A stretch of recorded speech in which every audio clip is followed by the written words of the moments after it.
Kali ini kita akan berkenalan dengan filsafat perang melalui tinjauan umum tiga ahli teori militer yang sangat penting, Sun Tzu, Thomas Aquinas, dan Karl von Clausewitz. Seperti yang akan kita lihat, mereka memiliki perhatian yang sama dalam menyediakan struktur bagi kekacauan yang tampak dalam peperangan. Video ini dimulai dengan pembahasan tentang filsafat perang secara keseluruhan, dan mengajukan pertanyaan tentang apa yang dimaksud dengan mengambil pendekatan filosofis terhadap perang. Kemudian jelaskan beberapa elemen inti dari konsepsi Sun Tzu, Thomas Aquinas, dan Karl von Clausewitz tentang peperangan. Filsafat perang berkaitan dengan penerapan berbagai metode filosofis untuk mengatasi masalah yang ditimbulkan oleh konflik militer. Terkadang, ini berarti berteori tentang kondisi yang memungkinkan perang menjadi benar, atau kondisi untuk perilaku yang tepat di masa perang. Bagi para ahli teori lainnya, ini berarti menerapkan filsafat pada masalah strategis dan taktis peperangan.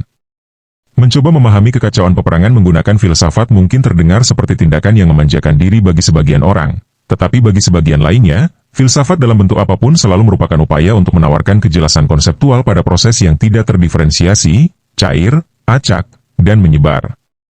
Dalam pandangan ini, inti dari abstraksi filosofis adalah cara untuk mencoba memahami hal-hal yang sulit dipahami. Filsafat menawarkan simulasi realitas yang dapat kita pahami, dengan cara yang sama, atau dengan cara yang analog, seperti bagaimana diagram medan perang memahami peristiwa entropi yang menakutkan. Namun, filsafat juga berkepentingan dengan penanganan abstraksi, melepaskannya, dan menemukan rujukan khusus untuknya.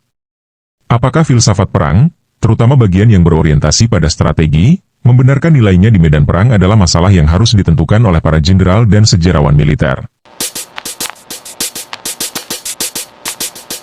Sun Tzu adalah seorang ahli teori perang Tiongkok.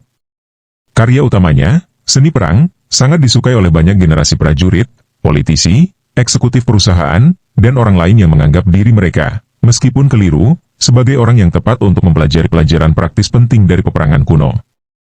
Meskipun tidak banyak yang diketahui secara konkret tentang kehidupan Sun Tzu, kita tahu bahwa ia adalah seorang jenderal dan ahli strategi bagi Raja Helu dari Wu, seorang penguasa yang berhasil menaklukkan beberapa wilayah pada pergantian abad ke-5 sebelum Masehi. Keberhasilan Sun Tzu sebagai seorang jenderal tidak banyak tercatat, dan kisah paling terkenal tentangnya mungkin tidak dapat dibuktikan kebenarannya, tetapi tetap layak untuk didengar.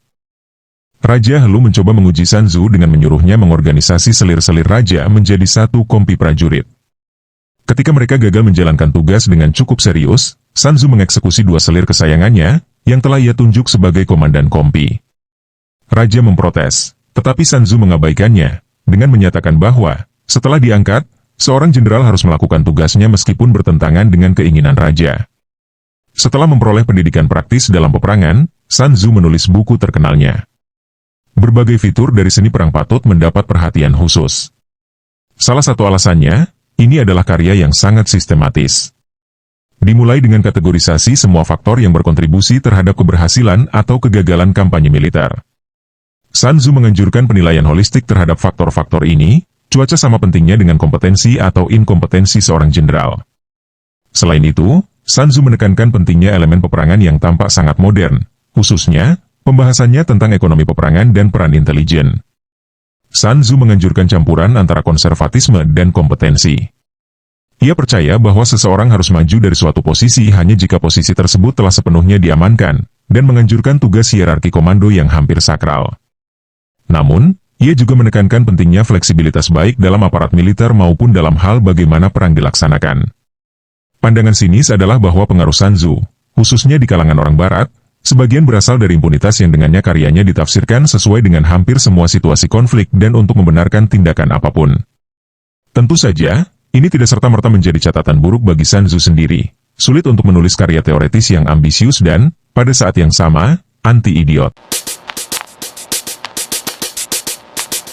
Santo Thomas Aquinas adalah seorang filsuf perang yang sangat berbeda dengan Sun Tzu, yang tidak terlalu peduli dengan apa yang dibutuhkan untuk memenangkan perang melainkan dengan apa yang dibutuhkan untuk membenarkannya. Perlu disebutkan di awal bahwa apa yang tampaknya menjadi perbedaan tujuan yang tajam antara karya Aquinas dan karya Sun Tzu, dan Clausewitz, yang akan segera kita bahas, tidak diterjemahkan ke dalam metode yang sepenuhnya berlawanan dalam menghadapi perang. Tentu saja, Aquinas tidak terlalu terganggu oleh urusan praktis tentang cara memenangkan perang, tetapi juga peduli dengan apa yang dimaksud dengan memberikan deskripsi perang yang lengkap, mengkarakterisasi kondisi perang, dan menentukan apa yang dibutuhkan agar perang berakhir. Teori Aquinas tentang perang yang adil memiliki dua unsur, jus ad bellum, hak untuk memulai perang, dan jus in bello, hak selama masa perang.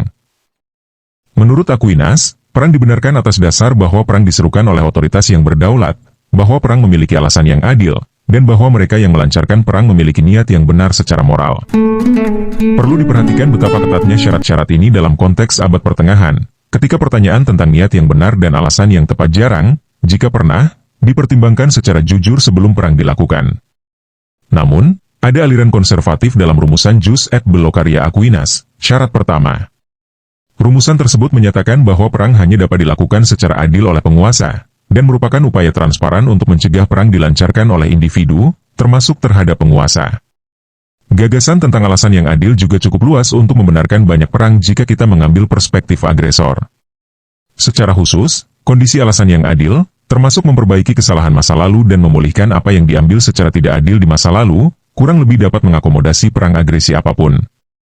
Ini merupakan masalah bagi Aquinas, mengingat ia tidak pernah berupaya menawarkan suatu kerangka kerja untuk membuat penentuan-penentuan ini, dan kurangnya arahan berkenaan dengan penilaian-penilaian praktis ini secara substansial mengencerkan kendala-kendala yang mungkin dianggap telah ditetapkan Aquinas pada peperangan.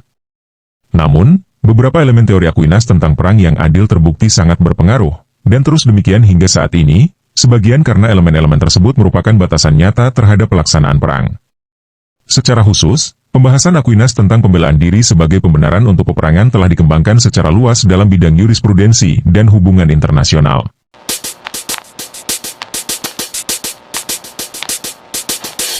Karl von Clausewitz boleh dibilang adalah ahli teori perang modern yang paling terkenal.